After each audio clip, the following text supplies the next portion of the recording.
آیت الکرسی ایک لمبی آیت تھی، جیسے آیت البر ایک لمبی آیت تھی، اور اس کو حضور نے فرمایا ہے سیدۃ آیات القرآن، پورے قرآن مجید کی آیات کی سردار ہے یہ، اور یہ شرک فی الصفات کے ضمن میں یہ شمشیر قاطع ہے، شمشیر برہان ہے۔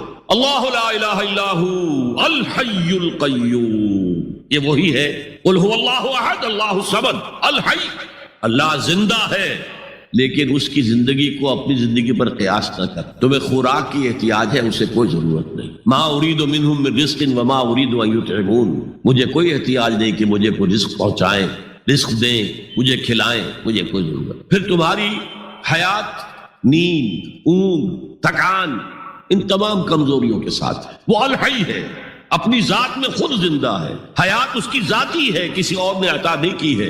ہماری تو مستعار ہے، عمر دراز مانگ کے لائے تھے، 4 دن 2 آرزو میں کٹ گئے، 2 انتظار میں۔ اور القیوم بقیہ پوری کائنات کے لیے وہی ہے، اس کو تھامے ہوئے، لا تاخذہ سنۃ ولا نوم، الحی، حیات کامل، کہ اس کو نہ نیند آتی ہے نہ اونگ آتی ہے۔ لہ ما فی السماوات و ما فی الارض، آسمان اور زمین میں جو کچھ ہے اسی کی ملکیت ہے۔ تم کسٹوڈینز ہو، تم امین ہو، این امانت چند روزہ نزد ماست، در حقیقت مالک شے ہر شے خداست، یہاں تک کہ یہ میرا جسم بھی میرے پاس امانت ہے۔ میں کون ہوں؟ میری خودی، میری انا، میری روح جو پوزیس کرتی ہے اس بدن کو، لیکن یہ پوزیشن ملکیت کا نہیں ہے، امانت کا ہے۔ یہ امانت، یہ ہاتھ بھی امانت ہے، میری زبان بھی امانت ہے، میری آنکھیں بھی امانت۔ من ذا الذی یشفع عندہ الا باذنہ، یہ یہاں پر انداز بڑا پرجلال، کون ہے وہ جو شفاعت کر سکے اس کے دربار میں مگر اس کے اذن سے؟ کسی کا ذاتی، کسی کا زور، کسی کا اختیار نہیں ہے کہ جس کی بنا پر وہ شفاعت کرے، ہاں اللہ کے اذن سے۔ اور دوسری جگہ پر آتا ہے جس کے لیے وہ چاہے گا اور جس کو اجازت دے گا، جیسے کہ آتا ہے عما یتساءلون میں، یوم یقوم الروح والملائکۃ صفا، اور ان میں سے کوئی بھی بات نہیں کر سکے گا، کلام نہیں کر سکے گا، لا یتکلمون الا من اذن له الرحمن، سوائے اس کے جسے رحمان اجازت دے، وقال صوابا، اور صحیح بات کرے گا، کوئی غلط بات نہیں کرے گا۔ یعلم ما بین ایدیہم وما خلفہم ولا یحیطون بشیء من علمہ الا بما شاء، وہ تو جانتا ہے جو کچھ بھی ان کے سامنے ہے اور ان کے پیچھے ہے، اور یہ کوئی احاطہ نہیں کر سکتا مخلوقات میں سے، اس کے علم میں سے کسی کا بھی، سوائے اس کے جو وہ خود چاہے۔ یہاں بڑے ہی لطیف انداز میں شفاعت باطلہ کے تصور کی نفی ہو گئی۔ دیکھیے آپ کہیں جا کر کسی مجسٹریٹ سے سفارش کرتے ہیں تو کیا کہتے ہیں؟ اجی یہ فائل کے اوپر جو کچھ ہے آپ اس پر نہ جائیے، یہ گواہیاں وغیرہ جھوٹی ہو گئی ہیں، میں آپ کو بتاتا ہوں اصل بات کیا ہے۔ اللہ کے سامنے کوئی یہ کہہ سکے گا اے اللہ تیرے علم میں نہیں ہے، میرے علم میں ہے؟ یعلم ما بین ایدیہم وما خلفہم، وہ تو جانتا ہے جو کچھ ان کے سامنے اور جو کچھ ان کے پیچھے ہے۔ ولا یحیطون بشیء من علمہ الا بما شاء، اور ان میں سے کوئی بھی، جیسے کہ میں ابھی بتا چکا ہوں، بریلوی مکتب فکر بھی کہہ رہا ہے کہ اللہ کا دیا ہوا علم ہے، محمد رسول اللہ کا جتنا ہے، لا محدود نہیں ہے، محدود ہے، قدیم نہیں ہے، حادث ہے، تو جتنا اللہ چاہتا ہے، جس کے لیے جتنا چاہتا ہے، لیکن اس کے علم میں سے احاطہ نہیں کر سکتا کوئی مگر جو وہ چاہے۔ وسع کرسیہ السماوات والارض، اس کا اقتدار چھایا ہوا ہے، مستولی ہے، آسمانوں پر بھی اور زمین پر بھی۔ ولا یؤودہ حفظہما، اور اسے عاجز نہیں کر سکتی ان دونوں کی حفاظت۔ قیوم وہی ہے، صمد وہی ہے، لیکن اسے کوئی تکان کاری نہیں ہوتی، عاجز نہیں ہے۔ یہ اصل میں نفی ہے جو تورات حافظے سے مرتب کی گئی تھی۔ 587 میں نبوکدنضر کا جو حملہ ہوا تھا اس میں اصل تورات گم ہو گئی، اس وقت سے آج تک وہ اصل تورات ان کے پاس نہیں۔ پیریڈ آف کیپٹیوٹی سے واپس آئے ہیں بیت المقدس میں، سائرس کے لطف و کرم کی وجہ سے، ذوالقرنین کے لطف و کرم کی وجہ سے، پھر یادداشتوں سے لوگوں نے وہ تورات مرتب کی ہے، تو اس میں انسانی فکر شامل ہو گیا، لہذا وہاں یہ لکھا ہے اللہ نے 6 دنوں میں آسمان اور زمین پیدا کیے اور 7ویں دن آرام کیا، یعنی کوئی تکان لائق ہو گئی۔ قرآن نے کہا، اللہ تعالیٰ نے فرمایا سورہ قاف میں، وَلَقَدْ خَلَقْنَا السَّمَاوَاتِ وَالْأَرْضَ وَمَا بَيْنَهُمَا فِي 6 أَيَّامٍ وَمَا مَسَّنَا مِن لُغُوبٍ، یقیناً ہم نے آسمان اور زمین اور جو کچھ ان دونوں کے مابین ہے انہیں 6 ہی دنوں میں پیدا کیا، وہ بات ٹھیک ہے، لیکن ہمیں کوئی تکان لائق نہیں ہوئی کہ ہمیں کسی آرام کی ضرورت۔ لا یؤودہ حفظہما وہو العلی العظیم، العلی وہی ہے سب سے بلند و بالا، لتکون کلمۃ اللہ ہی العلیٰ، تاکہ اللہ کا کلمہ سب سے سربلند ہو جائے، اور وہی عظیم ہے، عظمت والا۔ اللہ تعالیٰ مجھے اور آپ کو اس سے بچائے، اپنے سابقہ زندگی کے گناہوں پر توبہ کرنے کی اور اللہ سے استغفار طلب کرنے کی توفیق عطا فرمائے، اور اپنے دینی فرائض کی انجام دہی کے لیے کمر بستہ ہو جانے کا عزم مسمم کر لینے کی توفیق عطا فرمائے۔ زندگی میں دکھ اور سکھ ان کا چولی دامن کا ساتھ ہے، دکھ بھی ہے سکھ، سردی کے ساتھ گرمی بھی ہے، نرمی کے ساتھ سختی بھی ہے۔ ان مع العسر یسرا، ان مع العسر یسرا، یسر کے ساتھ عسر ہے، عسر کے ساتھ یسر۔ لیکن انسان نفسیاتی طور پر متاثر جو ہوتا ہے زیادہ وہ تکلیف سے، دکھ سے۔ خوشی آتی ہے تو وہ ایسے گزر جاتی ہے، اس کا وقت کا بھی پتہ نہیں چلتا، گزر بڑی تیزی کے ساتھ وقت گزر جاتا ہے۔ لیکن غم کا معاملہ ہو جائے تو ایک ایک لحظہ جو ہے وہ بڑا کٹھن ہو جاتا ہے، بڑی مشکل سے گزر۔ تو انسان کے احساسات پر زیادہ جو اثر آتا ہے وہ دکھ کا۔ بعض فلسفے دنیا میں ایسے ہیں کہ جنہوں نے اس دکھ، خاص طور پر جو حساس انسان اس کو محسوس کرتا ہے، اس کے اعتبار سے یہ کہا ہے کہ دنیاوی زندگی نرا دکھ ہی دکھ ہے۔ آپ کو معلوم ہے کہ تعداد انسانوں کی بہت بڑی تعداد ہے جو بدھ مت کی پیروکار ہے، اور بدھ مت کا کلمہ طیبہ یہ ہے، یعنی یہ ان کا اصل اصول ہے، جیسے ہمارے دین کا اصل اصول ہے لا الہ الا اللہ محمد رسول اللہ، کلمہ طیبہ۔ ان کا جو کلمہ طیبہ ہے وہ یہ سروم دکھم، سب دکھ ہی دکھ ہے، سب مصیبت ہی مصیبت ہے۔ انسانی زندگی جو ہے وہ تو صرف دکھوں سے اور تکلیفوں سے عبارت۔ اسی کو غالب نے بھی کہا ہے، آپ نے یہ شعر غالب کا میں نے بہت سے دروس میں سنا ہوگا کہ قید حیات و بند غم اصلی میں دونوں ایک ہے۔ یہ قید حیات ہے، ابھی آپ حدیث سن رہے تھے، دنیا سجن المومن، مومن کے لیے یہ دنیا کی زندگی جو ہے جیل خانہ ہے، یہ قید ہے، قید حیات۔ جیسے جیل میں آدمی اپنی مرضی سے نہیں جاتا، بھیجا جاتا ہے، اپنی مرضی سے نہیں نکلتا بلکہ نکالا جاتا ہے۔ اسی طرح لائی حیات آئے قضا لے چلی چلے، اپنی خوشی سے آئے نہ اپنی خوش چلے۔ تو دنیا کی زندگی جو ہے وہ واقعتاً ایک اعتبار سے قید خانہ ہے۔ قید حیات و بند غم اصل میں دونوں ایک۔ جب تک یہ زندگی رہے گی غم بھی لگا رہے گا، تکلیفیں لگی رہیں گی، مصائب آتے رہیں گے، انسان کو دکھوں کا سامنا رہے گا، واسطہ رہے گا۔ موت سے پہلے آدمی غم سے نجات پائے کیوں؟ ظاہر بات ہے جب تک زندگی ہے تو غم ہے، تو موت سے پہلے نجات نہیں مل سکتی۔ اگرچہ اس کے بعد کا اگلا مرحلہ جو ہے، جو حقیقت کو جاننے والے ہیں وہ تو جانتے ہیں کہ اس کے بعد تو غم کا اور بڑا کڑا مرحلہ آنے والا ہے۔ اب تو گھبرا کے یہ کہتے ہیں کہ مر جائیں گے، مر کے بھی چین نہ پایا تو کدھر جائیں گے؟ اگر اللہ ہمیں معاف فرمائے، اپنی رحمت اور مغفرت سے ہمیں ڈھانپ لے، جیسے کہ حضور نے فرمایا الا یتغمدنی ربی برحمتہ، حضور نے فرمایا کہ کوئی انسان بھی محض اپنے اعمال کی بنیاد پر جنت میں نہیں داخل ہو سکے گا جب تک کہ رحمت خداوندی دستگیری نہ کرے۔ کسی صحابی نے بڑی ہمت کی، بڑے جرأت کا معاملہ کیا، پوچھ لیا کیا حضور آپ بھی؟ ظاہر بات ہے آپ بھی انسان ہے، آپ بھی بشر ہیں، قرآن مجید میں کہلوایا گیا اور انما انا بشر مثلکم۔ تو اگر آپ کہتے ہیں کوئی انسان جنت میں داخل نہیں ہو سکے گا محض اپنے اعمال کی بنیاد پر جب تک کہ رحمت خداوندی دستگیری نہ کرے، تو کیا آپ بھی اس قاعدہ کلیہ میں شامل ہیں؟ آپ نے فرمایا ہاں میں بھی، الا یتغمدنی ربی برحمتہ، جب تک کہ میرا رب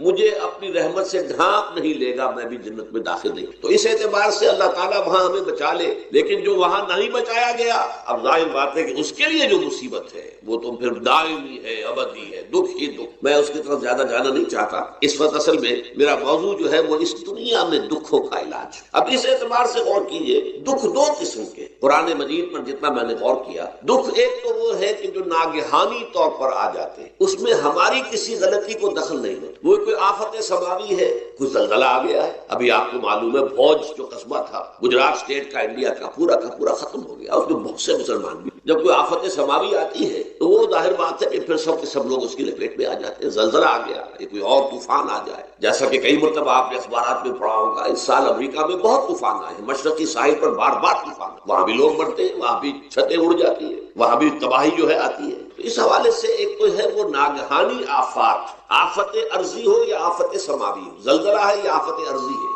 طوفان آ گیا، کوئی سائیکلون آ گیا، یا آفت سماوی ہے، یا کوئی آسمان سے بڑا سا پتھر آ جائے۔ آپ کبھی اخبارات میں پڑھتے ہوں گے کہ ایک بڑی چٹان پاس سے گزر گئی، بہت بڑی خلائی چٹان جو ہے زمین کے قریب سے ہو کر گزر گئی، زمین بچ گئی، ورنہ اگر وہ زمین سے ٹکرا جاتی تو نہ معلوم کتنا بڑا یہاں پر تباہی کا معاملہ ہوتا۔ بڑے جو ہے شہاب گرتے رہے زمین کے اوپر، بڑی تباہی آتی رہی وہاں سے۔ تو ایک تو یہ ہے، اور ان میں بھی تقسیم کیجئے، یہ ناگہانی تکلیف، ناگہانی مصیبت، یا کوئی آفت سماوی یا آفت ارضی، اس کی بھی پھر دو قسمیں ہو گئی۔ ایک وہ کہ جو افراد کو متاثر کر، انفرادی سطح، آدمی سڑک پر جا رہا تھا، پیچھے سے آگر کسی گاڑی نے ٹکر ماری، گر گیا، ٹانگ ٹوٹ گئی، اب ظاہر بات ہے کہ اس میں اس کا کوئی قصور نہیں ہے۔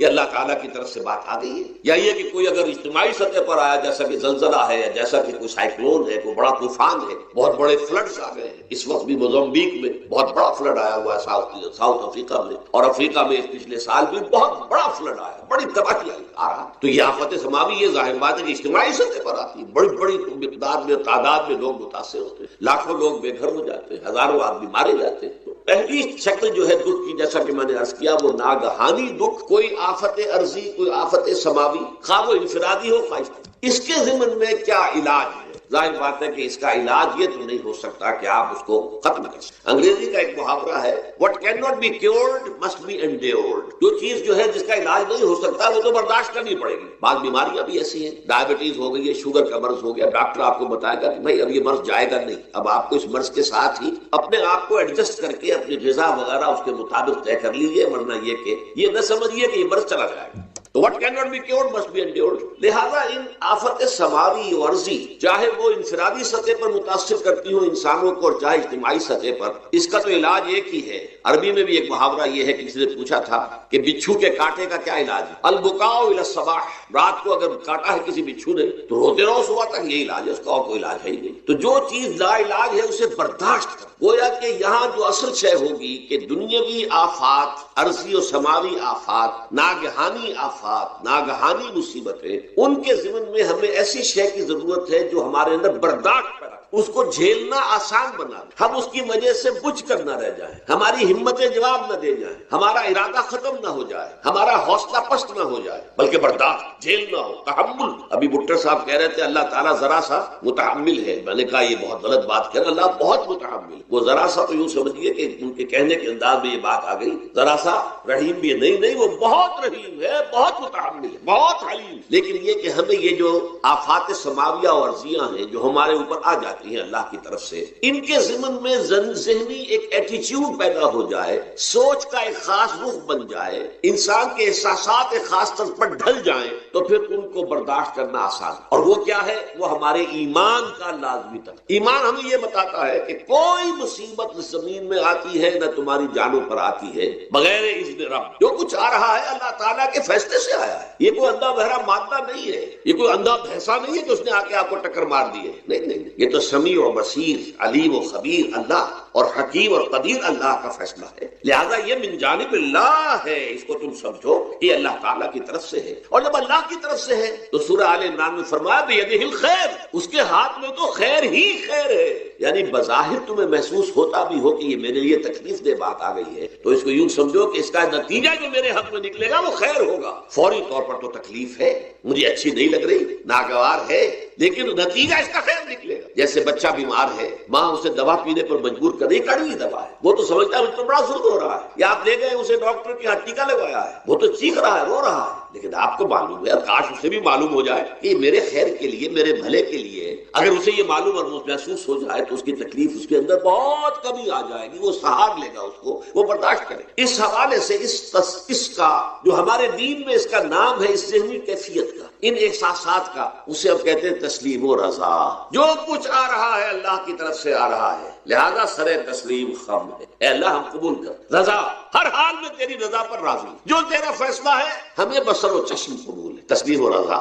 ہم بھی تسلیم کی خو ڈالیں گے، بے نیازی تیری عادت ہی صحیح ہے، اللہ تو بے نیاز ہے، لیکن اے اللہ تو ہمارے لیے جو بھی تکلیف کا تو نے فیصلہ کیا، ہم تسلیم کی خو ڈالیں گے، عادت پیدا کر لیں گے اپنے اندر کہ ہر ساقی ماریخ عین الطاف است، کہ میرا ساقی میرے پیالے میں جو کچھ ڈال دے اس کا لطف و کرم ہے۔ یہ مقام رضا ہے، یہ ایمان کا ایک ایسا تقاضا ہے کہ جس کو ہم کہیں گے ایمان کی حلاوت، ایمان کی مٹھاس۔ اگر آپ کا منہ کڑوا ہو جائے تو آپ چینی کھاتے ہیں تاکہ منہ کا ذائقہ ٹھیک ہو جائے۔ اگر تکالیف کی وجہ سے، دکھ کی وجہ سے آپ کے احساسات کے اندر کوئی خرابی پیدا ہو رہی ہے، یہ جو مقام رضا ہے یہ اس کے لیے قند ہے، یہ اس کے لیے چینی ہے، یہ اس کے لیے شہد ہے، یہ اس کی تلخی کو ظاہر کر دینے والی شیء ہے کہ اللہ تیری رضا پر راضی، راضی برضائے رب۔ اب اس کے ضمن میں سمجھیے، یہ تو اصولی بات میں نے آپ کو بتا دی، اس کی تین کیفیات ہو سکتی ہے کیوں اللہ کی طرف سے یہ چیزیں آتی. سب سے پہلی شے ہے، اب وہ جو آیات میں نے سنائی تھی وہ سن لیجیے پہلے ترجمہ. سورہ تغابن نے فرمایا ما صاب من مصیبت الا باذن اللہ. دیکھو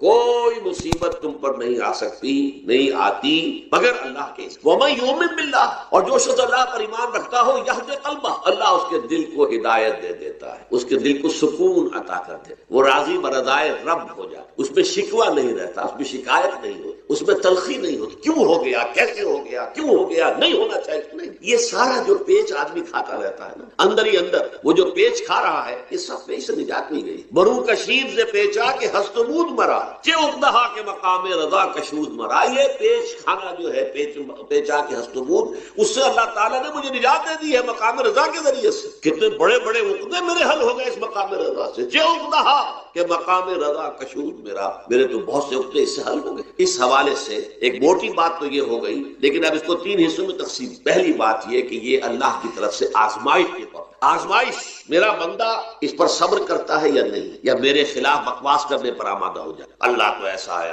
اللہ نے تو ہم پر کبھی کرم کیا ہی نہیں ہے، اللہ تو ظالم، معاذ اللہ معاذ اللہ معاذ اللہ. کہیں ایسا تو نہیں، میرا بندہ جو ہے تکلیف کو جھیلتا ہے میری وجہ سے، یہ سمجھ کے کہ اللہ کی طرف سے آئی. یہ سب جو ہے یہ بہت بڑی کامیابی ہے اگر انسان کو حاصل ہو. اور اس صبر کے نتیجے میں دو اور باتیں پیدا ہوتی. یہ مضامین علیحدہ علیحدہ دروس کے اندر آتے رہے ہیں، لیکن آج ایک نئے عنوان کے تحت جمع ہو کر آ رہے ہیں. پہلی بات یہ ہوتی ہے کہ یہ امتحان کا نتیجہ کیا نکلتا ہے کہ آپ نے ایک امتحان پاس کیا تو آپ کے اگلے درجے میں ترقی ہو جائے. 5ویں کا امتحان پاس کر لیا نا تو 6ٹھی میں جائیں گے، اب 6ٹھی کا امتحان پاس کریں گے تو 7ویں میں جائیں گے، 7ویں کا پاس کریں گے تو 8ویں میں. درجہ بدرجہ انسان کی دینی، ایمانی اور روحانی ترقی کا ذریعہ یہ آزمائش ہے. جتنا اس میں صبر ہوگا، جتنا اس میں تسلیم و رضا جو ہے آپ حاصل کرتے جائیں گے تو آپ کے درجے بلند ہوتے چلے جائیں گے. آپ کا امتحان کڑے سے کڑا آئے گا، بڑے سے بڑا آئے گا، مشکل سے مشکل تر آئے گا. ایک وقت میں ایم اے کا امتحان بھی آپ کو دینا ہوگا، ایک وقت میں ہو سکتا ہے پی ایچ ڈی کے لیے تھیسس آپ لکھیں، پھر اس کے اوپر جو ہے ٹیم بیٹھی ہوئی اور آپ سے وہ بحث کرے،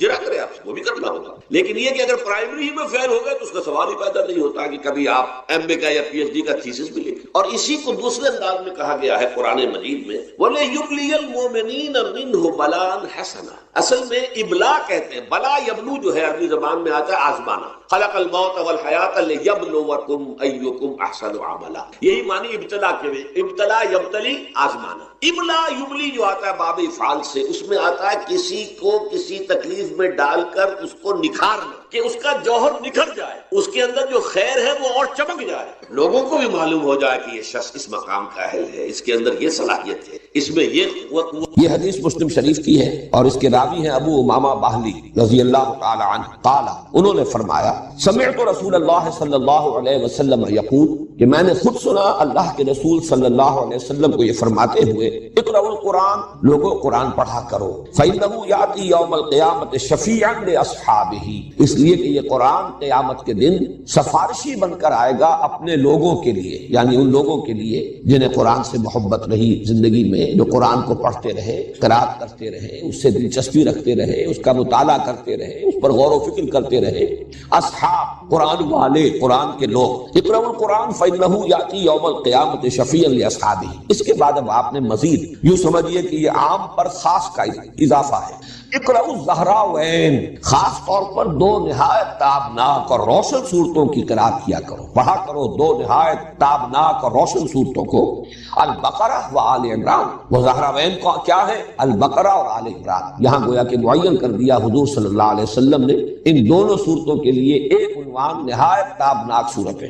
فإنهما تأتيان يوم القيامة، اس لیے کہ یہ دونوں صورتیں قیامت کے روز ظاہر ہوں گی، آئیں گی قیامت کے دن. اب یہاں وہ الفاظ آ رہے ہیں جو میں نے ابھی آپ کو سنائے. كأنهما غمامتان، جیسے کہ وہ دو بدلیے ہو. غمامہ کہتے ہیں بدلی، ابر کی کیفیت، دو بدلیوں کی صورت میں ظاہر ہوگی. او غیایتان، یہ لفظ بھی اسی کے لیے ہے.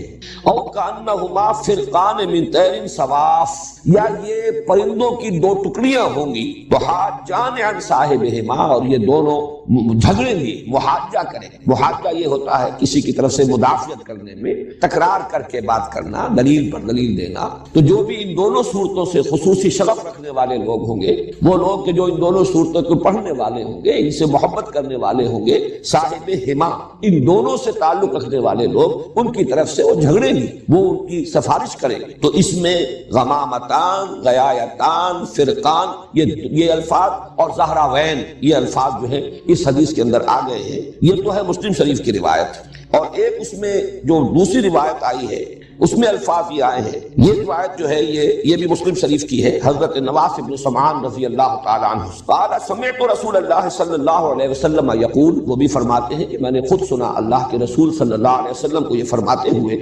توتا یوم القیامت بالقرآن واہلہ، لائے جائیں گے قیامت کے دن قرآن بھی اور قرآن والے بھی، قرآن سے دلچسپی رکھنے والے، اللہ تعالی ہمیں ان میں شامل فرمائے۔ الذین کانوا یعملون بہ فی الدنیا، یعنی وہ لوگ جو اس پر عمل کرتے تھے دنیا میں، یعنی صاحب قرآن صرف پڑھنے کے معنی میں نہیں، صرف محبت کے معنی میں نہیں، الذین یعملون بہ فی الدنیا، دنیا میں جو اس پر عمل کرتے تھے قرآن پر، ان کو لایا جائے گا۔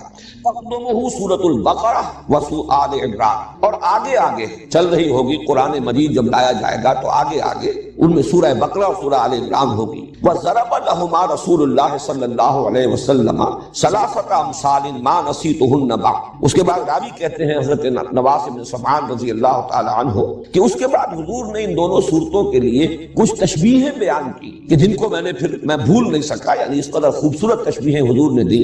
وہ تشبیہ کیا ہے؟ کانہما غمامتان او ذلتان سوداوان بینہما شرق، یہ دونوں صورتیں ایسے ظاہر ہوں گی قیامت کے دن جیسے کہ دو بدلیاں ہیں، دو بادل ہیں، اور وہ سیاہ رنگ کی ہیں، یعنی سایہ کر رہی ہوں گی اپنے پڑھنے والے اور محبت کرنے والے ہیں ان پر۔ ان کے درمیان ایک روشنی بھی ہوگی، دو بدلیاں اسی طرح ظاہر ہوں گی، اگر وہ ملی ہوئی ہوں اور ان کے درمیان کوئی خلا نہ ہو جس میں روشنی آ رہی ہو تو وہ دو علیحدہ نہیں ہوں گی۔ گویا کہ ان کے اندر معنوی اعتبار سے تسلسل بھی ہے، لیکن یہ کہ دو صورتیں علیحدہ ہیں، سورہ بقرہ علیحدہ ہے، سورہ آل عمران ہے۔ او کانہما خرقان من طیر صواف، یا ایسے حضور نے تشبیہ دی کہ جیسے کبھی کبھی پرندوں کے جب جھنڈ کے جھنڈ آتے ہیں تو وہ اتنا، اگر وہ جھنڈ جو ہے وہ گہرا ہے کہ پھر وہ سائے اس کی وجہ سے ہو جاتا ہے اور وہ دھوپ کو روک لیتے ہیں اور سورج کو ڈھانپ لیتے ہیں، تو وہ گویا کہ اڑنے والے اور پروں کو پھیلانے ہوئے پرندوں کی ٹکڑیوں کے مانند ہوگی۔ تو حاجان نے عن صاحبہما، اور یہ محاجہ کریں گی، سفارش کریں گی، جھگڑا کریں گی اپنے لوگوں کے بارے میں، ان کی طرف سے مدافعت کریں گی، ان کی وکالت کریں گی۔ یہ تو مسلم شریف کی روایت ہے، لیکن ترمذی میں اسی روایت کے جو الفاظ آئے ہیں، ما نسیتہن، وہ تین تمثیلیں جو حضور نے بیان فرمائی جن کے بارے میں راوی کہتے ہیں حضرت نواس بن سمعان کہ میں ان کو بھول نہیں سکا، تو اس کی جو تشریح آئی ہے ترمذی کی روایت میں، قال یاتیان کانہما غیایتان بینہما شرق او کانہما غمامتان سوداوان او کانہما ذلتان من طیر صواف، دو بدلیاں یا دو ٹکڑیاں پرندوں کے دو جھنڈ ہوں گے، تو جادلان عن صاحبہما، اور وہ مجادلہ کریں گی، محاجہ کریں گی، مجادلہ کریں گی، جھگڑیں گی، مدافعت کریں گی اپنے لوگوں کی طرف سے۔ تو ان دو روایات، بلکہ میں نے تین روایات آپ کو سنائی ہیں، اس لیے کہ ایک روایت تو حضرت ابو امامہ باہلی سے ہے، دوسری روایت جو ہے وہ مسلم شریف میں بھی ہے، اگرچہ راوی ایک ہی ہے حضرت نواس بن سمعان، لیکن مسلم شریف میں اس کے الفاظ قدر مختلف ہیں اور ترمذی میں جو الفاظ آئے ہیں ان میں تھوڑا سا فرق ہے۔ ان سے ان دونوں صورتوں کی فضیلت بھی ظاہر ہوئی، اور نمبر دو یہ کہ ان کا جوڑا ہونا ثابت ہو گیا، اس لیے کہ ان دونوں کو بریکٹ کیا ہے حضور صلی اللہ علیہ وسلم نے ایک نام سے، جیسے میں نے اس سے پہلے کئی مرتبہ عرض کیا ہے کہ آخری دو صورتیں ان کے لیے تو ایک نام ایسا ہے کہ جو ہر شخص جانتا ہے، سورۃ الفلق اور سورۃ الناس معوذتین، یہ تو ایک نام جو ہے ہر شخص جانتا ہے، دو صورتیں ہیں لیکن دونوں کا مضمون ایک ہے، اس لیے انہیں معوذتین کہا جاتا ہے۔ لیکن اس کے بارے میں یہ لفظ جو ہے زیادہ عام نہیں ہے، حالانکہ حضور صلی اللہ علیہ وسلم نے کس اہتمام کے ساتھ ان دونوں صورتوں کو بھی اسی طریقے سے ایک جوڑا قرار دیا ہے۔ اب جو اس کے وجوہ ہیں اور جو مظہر ہیں جوڑے ہونے کے، نسبت زوجیت کے، ان پر ہم نگاہ ڈال لیں۔ میں نے کئی مرتبہ عرض کیا ہے کہ یہ جو زوجیت ہے یا جوڑے ہونے کی نسبت ہے قرآن حکیم کی صورتوں میں، اس کے دو پہلو ہوں گے، بعض اعتبارات سے مشابہت بہت نمایاں ہوگی اور بعض اعتبارات سے ایک ریسیپروکل نسبت ہوگی، عکسی نسبت ہوگی، یا یا ہم یوں کہہ سکتے ہیں کہ تکمیلی نسبت ہوگی کہ دونوں چیزیں مل کر ایک مضمون کو مکمل کر رہی ہوں، یا ایک مضمون کا ایک رخ ادھر آ گیا ہو اور ایک رخ اسی کا دوسری صورت میں آ گیا ہو۔ تو زوجین میں یہ دونوں چیزیں لازم ہیں، جیسے کہ ہم جانتے ہیں حیوانات کے اندر ایک نوع جو ہے اس کی جو دو جنسیں ہوں گی وہ ایک دوسرے سے بہت مشابہ ہوں گی۔ شیر اور شیر کی ظاہر بات ہے کہ وہ ان کا اپنی ایک مشابہت ہے، 99% تو ان کے مشابہت کی شکل نظر آئے گی، بیل اور گائے، لیکن یہ کہ آپ کو معلوم ہے کہ بعض اعتبارات سے ان کا جسمانی نظام ایسا بنایا گیا ہے کہ وہ ایک مقصد کی تکمیل کرتے ہیں۔ فرق ہے لیکن وہ فرق ایسا نہیں ہے کہ جس کے مابین کوئی وحدت مقصد موجود نہ ہو، مقصد ایک ہے۔ اسی طریقے سے صورتوں میں جب آپ نسبت زوجیت کو تلاش کریں تو دو پہلو دیکھنے ہوں گے کہ ایک تو مشابہت کے پہلو کون سے، وہ نمایاں ہونے چاہیے، پھر کن اعتبارات سے یہ کمپلیمنٹری ہے، کن اعتبارات سے یہ مل کر کسی مضمون کی تکمیل کرتی ہے، وہ کون سے پہلو ہیں کہ جن میں سے کوئی ایک رخ جو ہے وہ ایک صورت میں آ گیا ہو اور دوسرا رخ دوسری صورت میں آ گیا ہو۔ ظاہر بات ہے یہ چیزیں تو تفصیل سے آئیں گی، ورنہ تو یہ خود بڑا لمبا موضوع اس وقت ہو جائے گا۔ تفصیل سے یہ چیزیں آئیں گی بعد میں جب کہ ہم ان صورتوں کا مطالعہ کریں گے۔ اس وقت یہ کہ تین چار چیزیں نوٹ کر لیجئے دونوں اعتبارات سے۔ جہاں تک مشابہت ہے، ایک بات تو بہت نمایاں جو میں پہلے عرض کر چکا کہ سورہ بقرہ بھی شروع ہو رہی ہے الف لام میم حروف مقطعات سے، اور سورہ آل عمران بھی شروع ہو رہی ہے الف لام میم حروف مقطعات سے۔ اس کے بعد آپ کو 20ویں پارے میں جا کر 19ویں اور 20ویں پارے میں جا کر جو ہے یہ سورتیں چار ملیں گی، وہ چاروں مکی صورتیں ہیں جن کا آغاز ہوتا ہے الف لام میم سے۔ سورہ عنکبوت ہے، پھر سورہ روم ہے، سورہ لقمان ہے، سورہ سجدہ ہے، وہ چار صورتیں۔ ورنہ یہ کہ یہ شروع میں دو صورتیں ہیں اور یہ دونوں مدنی صورتیں ہیں، وہ چاروں صورتیں وہ مکی صورتیں ہیں۔ مدنی صورتوں میں یہ دو صورتیں ہیں کہ جو حروف مقطعات سے شروع ہوئی الف لام میم سے۔ دوسری مشابہت یہ کہ ان دونوں کے آغاز میں قرآن حکیم کی عظمت کی طرف خصوصی اشارہ۔ آپ دیکھ لیں الف لام میم ذالک الکتاب لا ریب فیہ ھدی للمتقین، فوراً الف لام حروف مقطعات کے بعد الف لام میم کے بعد قرآن مجید کی عظمت اور اس کے ہدایت ہونے کی طرف اشارہ۔ بالکل یہی انداز بلکہ اس سے بھی زیادہ شاندار اور پرجلال انداز میں یہی مضمون آ رہا ہے سورہ آل عمران میں، الف لام میم اور اس کے بعد جو ہے نزل علیک الکتاب بالحق مصدقا لما بین یدیہ وانزل التوراۃ والانجیل من قبل ھدی للناس وانزل الفرقان۔ اتارے اللہ نے اے نبی اے محمد صلی اللہ علیہ وسلم آپ پر یہ کتاب حق کے ساتھ جو تصدیق کرتے ہوئے آئی ہے اس کی کہ جو اس کے سامنے موجود ہے، اور اسی نے اتاری تھی تورات اور انجیل اس سے قبل لوگوں کے لیے ہدایت نامہ بنا کر، اور اس نے ہی اتارا ہے الفرقان۔ تو یہ بھی مشابہت کا ایک پہلو ہے۔ تیسرا بہت نمایاں پہلو مشابہت کا جو ہے وہ اختتام پر آتا ہے۔ سورہ بقرہ کی، اور یہ بھی چیزیں وہ ہیں کہ جو عام طور پر میں سمجھتا ہوں، توقع رکھتا ہوں کہ اکثر حضرات کے سامنے ہوں گی، صرف اس وقت اشارہ کر دینا کافی ہے۔ سورہ بقرہ کے اختتام پر بھی ایک دعا آئی ہے نہایت عظیم، ربنا لا تؤاخذنا ان نسینا او اخطانا ربنا ولا تحمل علينا اصرا كما حملته على الذين من قبلنا ربنا ولا تحملنا ما لا طاقة لنا به واعف عنا واغفر لنا وارحمنا۔ اب یہ نہایت عظیم دعا ہے۔ اسی طریقے سے تھوڑا سا فرق ہے، 4 آیتیں پہلے 5 آیتیں پہلے سورہ آل عمران کے اختتام پر 5 آیتیں قبل اگر دیکھیں گے تو ایک عظیم دعا ہے جو کئی آیات پر مشتمل ہے۔ ربنا ما خلقت هذا باطلا سبحانك فقنا عذاب النار ربنا انك من تدخل النار فقد اخزيته وما للظالمين من انصار ربنا اننا سمعنا مناديا ينادي للايمان ان امنوا بربكم فآمنوا ربنا فاغفر لنا ذنوبنا وكفر عنا سيئاتنا وتوفنا مع الابرار ربنا وآتنا ما وعدتنا على رسلك ولا تخزنا يوم القيامة انك لا تخلف الميعاد۔ دونوں آیتیں ویسے اگر آپ دیکھیں گے تو حجم کے اعتبار سے یہ دونوں دعائیں تقریباً برابر ہیں، اگرچہ یہ کہ سورہ بقرہ کی وہ ایک ہی آیت ہے اور یہاں متعدد آیات ہیں، لیکن حجم کے اعتبار سے زیادہ فرق نہیں ہے۔ نہایت جامع نہایت عظیم یہ آیات یہ ہیں، دعائیں ہیں کہ جن پر سورہ بقرہ بھی ختم ہو رہی ہے، سورہ آل عمران ختم۔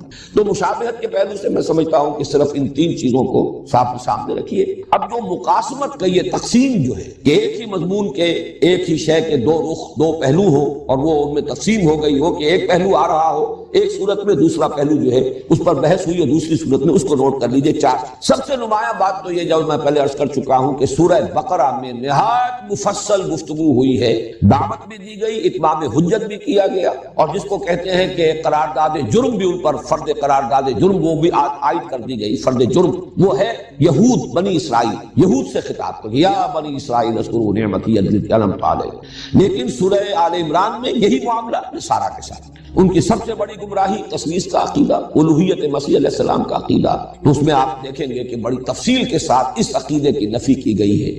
تو یہ گویا کہ اب یہ دونوں مل کر ایک مضمون کی تکمیل کر رہے ہیں۔ دعوت اور اتمام حجت یہود پر سورہ بقرہ میں اور نصارہ پر سورہ آل عمران میں۔ اسی طریقے سے انفاق مال یا جہاد بالمال، اس پر جامع ترین مقام، نہایت مفصل مقام، نہایت تاکیدی حکم یہ سورہ بقرہ میں۔ اور قتال، جہاد بالنفس، جانیں ہتھیلی پر لے کر میدان میں آ جانا، یہ ہے کہ جس کا بڑی زیادہ شرح و بسط کے ساتھ یہ مضمون آیا ہے یہ سورہ آل عمران میں۔ آپ کو معلوم ہے کہ یہ قرآن حکیم کے اندر جہاد کا لفظ جہاں بھی آتا ہے بالمال والنفس، جاہدوا فی سبیل اللہ باموالکم وانفسکم، جہاد بالمال یہ ہے اللہ کی راہ میں، اللہ کے دین کے لیے، اس کے غلبے کے لیے، اس کی دعوت کے لیے مال خرچ کرنا، اور جان لگا دینا۔ قتال اس کی بلند ترین شکل ہے کہ نقد جان ہتھیلی پر رکھ کر ایک شخص میدان میں آ گیا ہے، اپنی جان نثار کرنے کے لیے تیار ہے۔ تو یہ گویا کہ ایک ہی مضمون، جیسے وہ مضمون ایک تھا اتمام حجت اور دعوت اہل کتاب کو، دو حصوں میں تقسیم ہو گیا، یہود سورہ بقرہ میں، نصارہ سورہ آل عمران میں۔ جہاد فی سبیل اللہ، جہاد بالمال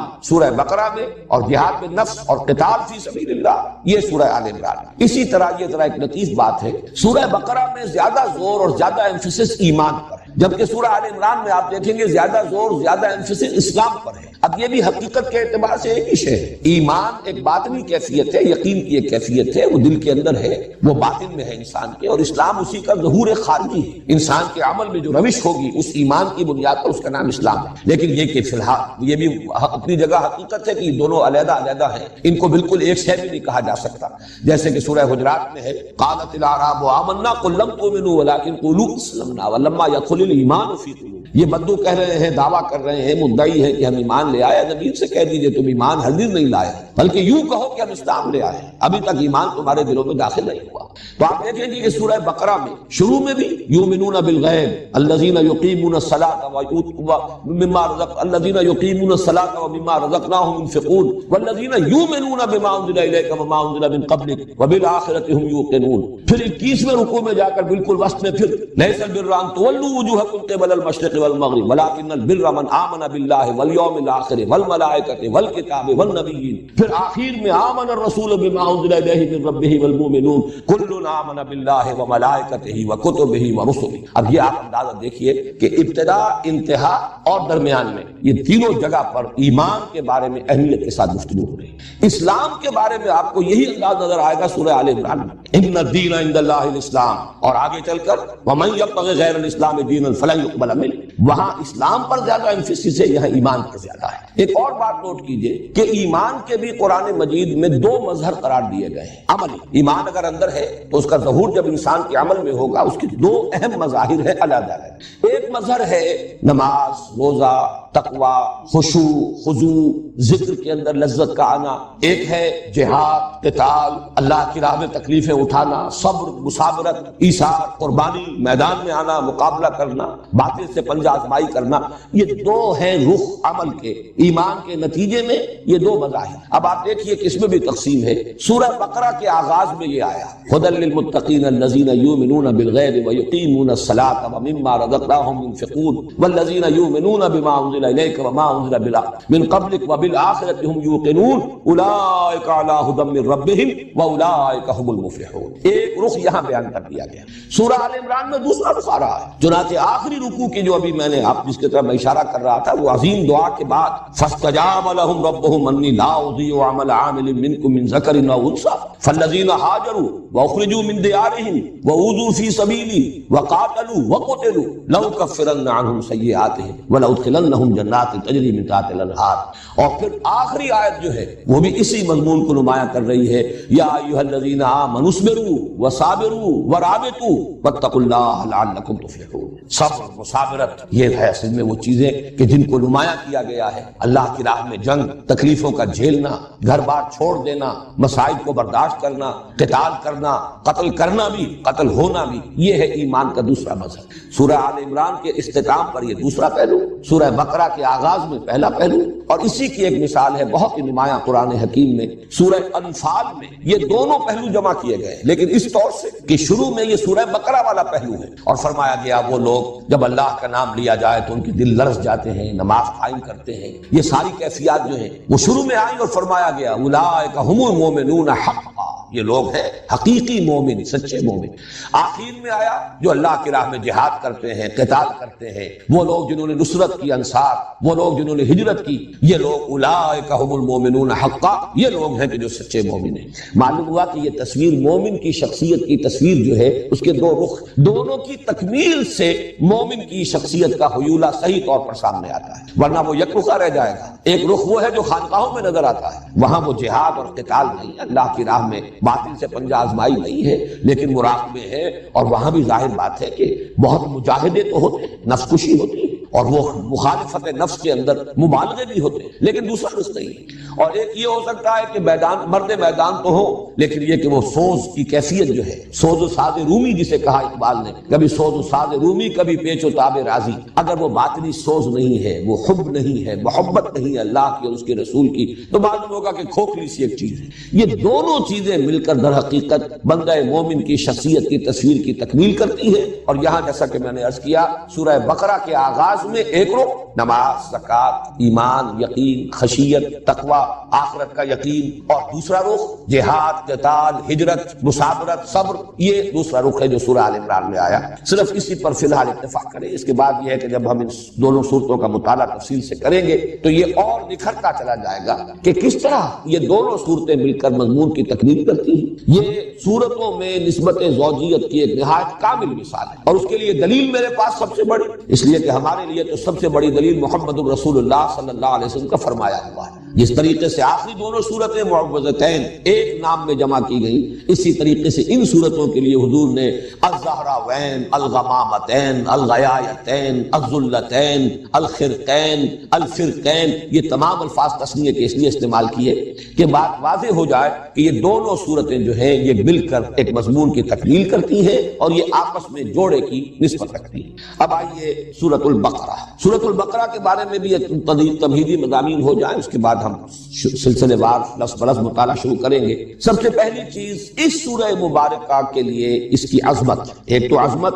دونوں کی مشترک جو ہے وہ تو میں حدیثیں آپ کو سنا چکا. سورہ بقرہ، سورہ آل عمران مشترک طور پر زہراوین ان کی جو عظمت ہے، لیکن یہ ہے کہ سورہ بقرہ کے بارے میں نبی اکرم صلی اللہ علیہ وسلم کی دو احادیث آپ کو سنانا چاہتا ہوں. دونوں ترمذی سے ہیں اور دونوں کے راوی حضرت ابو ہریرہ رضی اللہ تعالی عنہ. عن ابی ہریرہ رضی اللہ تعالی عنہ ان رسول اللہ صلی اللہ علیہ وسلم قال لكل شيء سنام وسنام القرآن سورة البقرہ وفيها آیۃ هي سیدۃ آیۃ القرآن آیۃ الکرسی. حضور نے فرمایا ہر شے کی ایک چوٹی ہوتی ہے، ایک کوہان، جیسے اونٹ کی کہ وجود میں وہ کوہان جو ہے بڑا نمایاں ہوتا ہے، ایسے ہی ہر شے میں، جس کو آپ انگریزی میں کلائمیکس سے تعبیر کرتے ہیں، ہر شے کا ایک کلائمیکس ہے، ہر شے کا ایک نقطہ عروج ہے، ہر شے کی ایک چوٹی، اور قرآن کی چوٹی سورہ بقرہ ہے. اور اس میں ایک آیت تو وہ ہے کہ جو تمام آیات قرآنیہ کی سردار ہے، اور وہ آیت الکرسی ہے. واقعہ ہے کہ آیت الکرسی وہ تو عظیم ترین آیت ہے، بلکہ یہ کہ اس کے بارے میں بھی حضور نے بالکل وہی بات کہی ہے جو سورہ اخلاص کے بارے میں کہی ہے. سورہ اخلاص کو حضور نے قرار دیا کہ یہ ربع قرآن ہے، قرآن ثلث قرآن، چوتھائی حصہ قرآن، اور آیت الکرسی کو بھی ربع قرآن قرار دیا. اس اعتبار سے اس کی بڑی عظمت ہے. دوسری حدیث ہے وہی حضرت ابو ہریرہ رضی اللہ تعالیٰ عنہ سے کہ حضور نے ارشاد فرمایا ان بیت الذی تقرأ فیہ البقرۃ لا یدخلہ الشیطان، وہ گھر کے جس میں سورہ بقرہ کی تلاوت کی جاتی ہو اس میں شیطان داخل نہیں ہو سکتا. وہ گویا ایک حصار کا اور حفاظت کا اور دفاع کا کام جو ہے فریضہ سر انجام دیتی ہے. یہ سورہ بقرہ جس گھر میں کہ اس کے پڑھنے کا اہتمام ہوتا ہو، انتظام ہوتا ہو، بار بار پڑھا جاتا ہو، اس کا چرچا ہوتا رہتا ہو، تو جو شیطان ہے وہ اس سے بھاگتے ہیں. زمانہ نزول کے بارے میں نوٹ کر لیجئے کہ یہ سورہ مبارکہ ظاہر بات ہے کہ 40 رکوعوں پر مشتمل ہے. آیات کے اعتبار سے تقریباً ہمارے ہاں جو مصحف ہیں ان میں تو 286 کا حصہ ہی آپ کو ملے گا، 286 آیات. البتہ مختلف قرأتوں کے اعتبار سے ایک ایک کا فرق ہے. بعض حضرات کے نزدیک 285 آیات شمار میں آتی ہے اس کی، اور بعض کے نزدیک جو ہے 287 بھی ہے، لیکن یہ کہ تقریباً اجماع جو ہے وہ 286 کی عدد پر ہے. لیکن وہ صرف گنتی کا فرق ہے، یہ نہیں ہے کہ کسی آیت کے بارے میں اختلاف ہو کہ وہ قرآن کا حصہ ہے یا نہیں. کہیں کسی جگہ پر ایک گنتی ہو جاتی ہے آیت کی اور کسی جگہ پر نہیں ہوتی. یہ سورہ فاتحہ میں بھی میں بیان کر چکا ہوں. بعض حضرات کے نزدیک یہ صراط الذین انعمت علیہم غیر المغضوب علیہم ولا الضالین یہ ایک ہی آیت ہے. لیکن یہ کہ اکثر حضرات کے نزدیک، اور چونکہ میں نے اس کو وہ جو حضور صلی اللہ علیہ وسلم نے حدیث قدسی ہمیں سنائی ہے کہ اللہ فرماتے ہیں کہ میں نے اس صلاۃ کو اپنے مابین دو حصوں میں تقسیم کر لیا، اس کے حوالے سے میرے نزدیک تو گویا کہ یہ بات بالکل ثابت ہے کہ یہ دونوں آیات علیحدہ ہیں۔ صراط الذین انعمت علیہم علیحدہ آیت ہے، غیر المغضوب علیہم ولا الضالین علیحدہ آیت ہے۔ اس وقت صرف حوالہ دے رہا ہوں کہ متن میں کوئی فرق نہیں ہے، الفاظ میں کوئی کمی بیشی نہیں ہے، صرف یہ کہ گنتی کے اعتبار سے تقریباً اجماع ہے کہ سورہ بقرہ کی آیات 286 ہیں، لیکن بعض قراء جو ہے اسے 285 شمار کرتے ہیں، بعض کے نزدیک 287۔ اب اتنی طویل صورت، یہ اس پر اجماع ہے کہ یہ بیک وقت نازل نہیں ہوئی۔ بعض طویل صورتیں بھی ایسی ہیں جن کے بارے میں روایات سے معلوم ہوتا ہے کہ بیک وقت نازل ہوئی، مثلا سورہ انعام، اگرچہ وہ بڑی طویل صورت ہے، 20 رکوع اس کے ہیں، ویسے یہ کہ اس سے اس اعتبار سے اگر رکوعوں کی تعداد دیکھی جائے تو نصف ہے، اس سے کم نہیں ہے۔ اس کے بارے میں روایات ہے کہ وہ بیک وقت نازل ہوئی ہے، اور حضرت جبرائیل علیہ السلام جب اسے لے کر نازل ہوئے ہیں تو 70,000 فرشتے ان کے جلوہ میں تھے۔ یہ اس کی خاص شان ہے، جب سورہ انعام ہم پڑھیں گے تو انشاءاللہ پھر اس کی فضیلت کے ضمن میں جو روایات آئی ہیں وہ میں آپ کو سناؤں گا۔ یہ جو صورت ہے یہ ایک وقت میں نازل نہیں ہوئی، البتہ تقریباً اس پر اجماع ہے کہ ہجرت کے متصلاً بعد، ہجرت کے فوراً بعد سے شروع ہو کر اور غزوہ بدر سے پہلے تک جو قرآن حکیم کی آیات نازل ہوئی ان سب کو حضور صلی اللہ علیہ وسلم نے اس سورہ مبارکہ کی شکل میں جمع کرایا۔ یہ وقتاً فوقتاً، یہ تقریباً آپ سمجھیے کہ 2 سال کا وقفہ بنتا ہے۔ اس عرصے کے دوران جو آیات نازل ہوتی رہی وقتاً فوقتاً، ان کو حضور فرما دیتے تھے کہ اس کو فلاں آیت کے بعد رکھو، اس کو فلاں آیت کے بعد وہاں رکھ لو۔ اس طریقے سے مرتب تو کروا دیا حضور نے، یہ مضامین میں تفصیل سے بیان کر چکا ہوں۔ قرآن مجید مرتب ہو گیا تھا حضور صلی اللہ علیہ وسلم کی اپنی زیر ہدایت، آپ کی اپنی حیات دنیاوی کے دوران۔ البتہ یہ کہ نازل تو ہوا ہے مختلف ترتیب سے، ترتیب نزولی اور ہے اور ترتیب مصحف ہے، اس میں کوئی شک نہیں۔ تو یہ تقریباً یوں سمجھیے کہ پورا یہ جو عرصہ ہے 2 سال سے کچھ کم کی مدت ہے، ہجرت کے بعد سے لے کر اور اولہ آخرہ۔ تو میں عرض کر رہا تھا کہ زمانہ نزول جو ہے سورہ بقرہ کا ہجرت کے فوراً بعد سے لے کر غزوہ بدر سے متصلاً قبل تک یہ زمانہ نزول کا ہے۔ البتہ جیسا کہ آگے چل کر میں واضح کروں گا، ایک سورہ مبارکہ اور ہے قرآن حکیم کی، سورہ محمد صلی اللہ علیہ وسلم۔ اندازہ یہ ہوتا ہے کہ غزوہ بدر سے قبل وہ سورت بھی نازل ہوئی، بلکہ اس کا نام سورۃ القتال بھی ہے، گویا کہ اسی میں قتال کی فرضیت جو ہے وہ آئی ہے۔ اس اعتبار سے سورہ بقرہ اور ادھر وہ سورہ محمد صلی اللہ علیہ وسلم، ان دونوں کو جمع کر لیجئے تو قرآن مجید کا یہ حصہ وہ ہے کہ جو ہجرت کے بعد سے لے کر اور غزوہ بدر سے پہلے تک نازل ہوا۔ اس میں سورہ محمد کے بارے میں صلی اللہ علیہ وسلم بعد میں بات کر لیں گے، اس وقت جو ہے اس کو نوٹ کر لیجئے کہ اس سورہ مبارکہ کا زمانہ نزول یہی ہے۔ البتہ استثناءات ہیں، ان استثناءات میں سے 2 آیتیں تو وہ ہیں کہ جو سورہ بقرہ کے آخر میں، ان کو کہا جا سکتا ہے کہ مکیات ہیں، اس پہلو سے کہ ہجرت سے پہلے حضور کو یہ عطا ہو گئی، اور ان کی خصوصی شان یہ ہے کہ بقیہ قرآن تو آسمان سے زمین پر نازل ہوا ہے، حضور صلی اللہ علیہ وسلم ریسیو کیا ہے، اس زمین پر جب آپ تھے۔ وہ 2 آیتیں آپ کو عطا کی گئی ہیں جبکہ شب معراج میں آپ خود آسمان پر تشریف لے گئے تھے۔ یہ امت کے لیے عظیم ترین تحفہ ہے جو اللہ تعالیٰ نے شب معراج میں حضور صلی اللہ علیہ وسلم کو عطا فرمایا۔ وہ 2 آیتیں ہیں جو سورہ بقرہ کے آخر میں ہے، انہی میں وہ دعا بھی ہے جس کا میں نے تذکرہ کیا شروع میں، نہایت عظیم دعا۔ اس کے علاوہ کچھ آیات ایسی ہیں خاص طور پر کہ جو سود کی حرمت سے متعلق ہیں، ان کے بارے میں بالاجماع یہ ہمیں معلوم ہے کہ سن 9 میں نازل ہوئی، تو سن 9 ہجری خاصا فصل ہے، یہ سن 2 ہجری کے اندر غزوہ بدر ہو رہا ہے، تو اس اعتبار سے وہ آیات بھی بعد کی ہے، لیکن ان کو بھی مضمون کی مناسبت سے نبی اکرم صلی اللہ علیہ وسلم نے سورہ بقرہ میں شامل کیا ہے۔ اس طرح کی استثناءات شاید کوئی اور بھی لیکن شاذ کے درجے میں ہوگی، اور جیسا کہ آپ کو معلوم ہے کہ ایکسیپشنز پروو دی رول، تو